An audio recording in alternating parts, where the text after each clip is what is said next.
Asianique Savage grew up right here in Northeast Portland, where her mother was gunned down on the family's porch when she was just 5. In February of this year, her younger brother was also shot and killed at just 20 years old.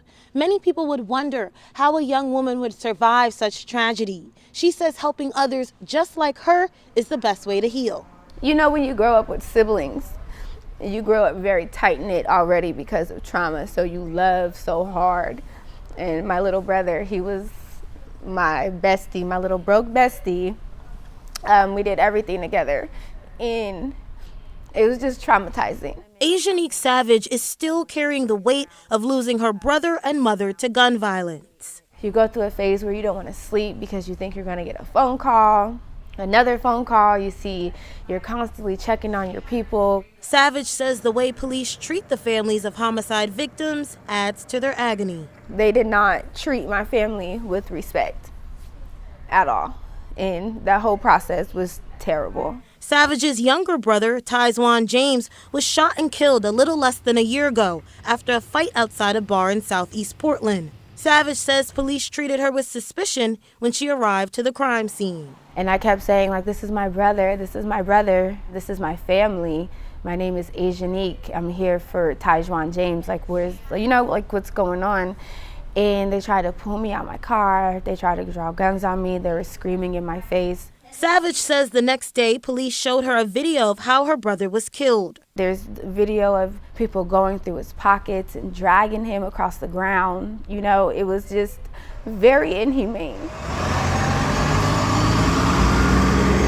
No one has been arrested in James's death. Just months after he was killed, Asianique became the manager of Oregon's Alliance for Gun Safety. Now she advocates for gun control policies, hoping others won't feel the pain she did. People of color are being killed, and no one is saying anything about it. And I feel like everybody is doing a lot of talking and not a lot of action.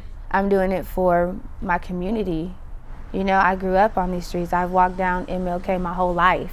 Savage credits her growth to community organizations that kept her on track during her younger years. Lionel Irving leads one of them. He says he's been on both sides of the gun and was just released from prison a few years ago. Since his release, he's been mentoring youth here in Portland with direct family ties to the gang lifestyle. Because the police should be going out there trying to arrest the assailant.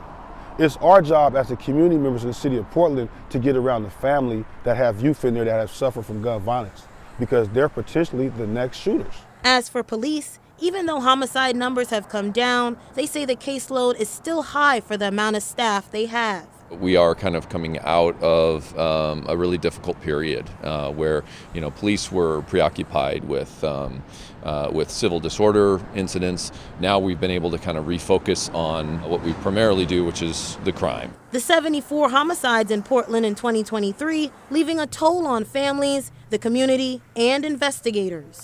Sydney Dorner, KGW News.